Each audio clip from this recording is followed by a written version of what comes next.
নমস্কাৰ ছাত্ৰ ছাত্ৰীসকল তোমালোক আটাইকে মোৰ লাৰ্ণ উইথ কৰবি চেনেলটোলৈ স্বাগতম। শংকৰদেৱ বিদ্যানিকেতনৰ চতুৰ্থ মানৰ মাতৃভাষা পুথিখনৰ যি দ্বিতীয় অধ্যায়টো আছিল জীৱাণু আৰু অণুবীক্ষণ, সেই অধ্যায়টো লৈ আজি মই তোমালোকৰ ওচৰলৈ আহিছোঁ। জীৱাণু আৰু অণুবীক্ষণ। এতিয়া জীৱাণু মানে কি? মাটি, পানী, বায়ু আৰু আমাৰ শৰীৰৰ যিসমূহ ক্ষুদ্ৰ যি আমি খালী চকুৰে দেখা নাপাওঁ তেনেকুৱা জীৱবোৰক জীৱাণু বোলে। আৰু অণুবীক্ষণ হৈছে খালী চকুৰে দেখা নোপোৱা জীৱসমূহক ডাঙৰকৈ চাব পৰা এটা যন্ত্ৰ। এই যন্ত্ৰটো আৱিষ্কাৰ কৰিছিল লিউৱেনহুক নামৰ এজন বিজ্ঞানীয়ে 1675 চনত।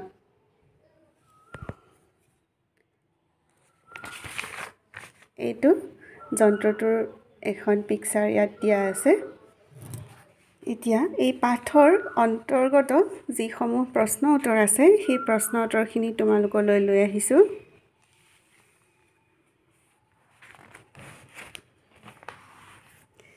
এক নম্বৰতে অণুজীৱ কাক বোলে?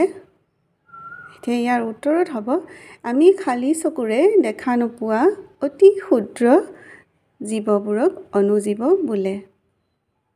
2 নম্বৰত কি যন্ত্ৰৰ সহায়ত অতি ক্ষুদ্ৰ জীৱবোৰ অৰ্থাৎ অণুজীৱবোৰ দেখা পাব পাৰি? উত্তৰ অণুবীক্ষণ যন্ত্ৰৰ সহায়ত অতি সৰু জীৱসমূহ দেখা পাব পাৰি। 3 নম্বৰ অণুবীক্ষণ যন্ত্ৰ কোনে আৱিষ্কাৰ কৰিছিল? উত্তৰ হ'ব লিউৱেনহুক নামৰ হলেণ্ডৰ এজন বিজ্ঞানীয়ে অণুবীক্ষণ যন্ত্ৰ আৱিষ্কাৰ কৰিছিল।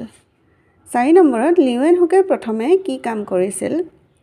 ইয়াৰ উত্তৰ হ'ব লিউৱেনহুকে প্ৰথমে হলেণ্ডৰ এটা গীৰ্জাঘৰত ৰখীয়াৰ কাম কৰিছিল। 5 নম্বৰত লিউৱেনহুকে কিমান চনত অণুবীক্ষণ যন্ত্ৰ আৱিষ্কাৰ কৰিছিল? ইয়াৰ উত্তৰ হ'ব 1675 চনত লিউৱেনহুকে অণুবীক্ষণ যন্ত্ৰটো আৱিষ্কাৰ কৰিছিল। এনেকৈ সম্পূৰ্ণ বাক্যত তোমালোকে লিখিবা। 6 নম্বৰত অণুজীৱ বা বীজাণুবোৰে আমাৰ শৰীৰত কেনে ৰোগৰ সৃষ্টি কৰে? ইয়াৰ উত্তৰ হ'ব অণুজীৱ বা বীজাণুবোৰে আমাৰ শৰীৰত বসন্ত, মেলেৰিয়া, কলেৰা, টাইফয়েড আদি বিভিন্ন ৰোগৰ সৃষ্টি কৰিব পাৰে। ইয়াৰ পাছত আছে শব্দ অৰ্থ। লালুকি শব্দটোৰ অৰ্থ হৈছে নেজ নসৰা ভেকুলী পোৱালি। জীৱাণু শব্দৰ অৰ্থ হৈছে নিচেই ক্ষুদ্ৰ আকৃতিৰ জীৱ, ইহঁতক খুদা চকুৰে মনিব নোৱাৰি। মেলেৰিয়া শব্দৰ অৰ্থ মহে কামুৰিলে হোৱা এবিধ জ্বৰ, যাক আমি মেলেৰিয়া হোৱা বুলি কওঁ। আতচি কাঁচ ক্ষুদ্ৰ বস্তুক ডাঙৰকৈ দেখা এবিধ কাঁচ। এতিয়া অনুশীলনীলৈ আহিছোঁ। অনুশীলনী 1 নম্বৰতে দিছে বাওঁ অংশৰ লগত সোঁ অংশ শুদ্ধকৈ মিলাবলৈ কোৱা হৈছে। এতিয়া চোৱা, লিউৱেনহুকে এই বাওঁ অংশৰ লগত আমি খ অংশত বিচাৰিম তাৰ সঠিক উত্তৰটো। লিউৱেনহুকে অণুবীক্ষণ যন্ত্ৰৰ আৱিষ্কাৰ কৰিছিল। আতচি কাঁচেৰে চালে অলপ ডাঙৰ দেখি। আজৰি পৰত তেওঁ আইনা ঘঁহি ইয়াত তেওঁ মানে লিউৱেনহুকৰ কথা কৈছে, তেওঁ আইনা ঘঁহি আতচি কাঁচ তৈয়াৰ কৰিছিল। লিউৱেনহুকে হলেণ্ডৰ গীৰ্জাঘৰত বস্তুবোৰ ৰখীয়াৰ কাম কৰিছিল। ঠিক আছে। এতিয়া আহিছোঁ 2 নম্বৰত বিপৰীত শব্দবোৰ লিখিবলৈ দিয়া হৈছে। দেখা শব্দৰ বিপৰীত নেদেখা, থকা শব্দৰ বিপৰীত নথকা, উপকাৰ ইয়াৰ বিপৰীত অপকাৰ, সৰু ইয়াৰ বিপৰীত ডাঙৰ, ক্ষুদ্ৰ ইয়াৰ বিপৰীত বৃহৎ নাইবা প্ৰকাণ্ড। এতিয়া 3 নম্বৰত দিছে খালী ঠাই পূৰ কৰা ক নম্বৰটো। বসন্তৰ বীজাণুৱে দেশ উৰি ফুৰি ৰোগ বিয়পায়। এইটো হ'ব বতাহত। বসন্তৰ বীজাণু বতাহত উৰি ফুৰে আৰু ই ৰোগ বিয়পায়। বসন্তৰ বীজাণুৱে বতাহত উৰি ফুৰি ৰোগ বিয়পায়। খ নম্বৰত দেশ বীজাণু বিস্তাৰিত কৰে পানীয়ে।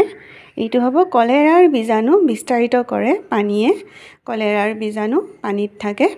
আৰু গ নম্বৰটো গটো হৈছে মেলেৰিয়াৰ বীজাণু তেজ থাকে মেলেৰিয়াৰ বীজাণু তেজত থাকে এতিয়া আহিছো 4 নম্বৰ উত্তৰ দিয়া ক জীৱাণু কি ইয়াৰ উত্তৰ হ'ব খালি চকুৰে নেদেখা অতি ক্ষুদ্ৰ জীৱবোৰক জীৱাণু বা অণুজীৱ বোলে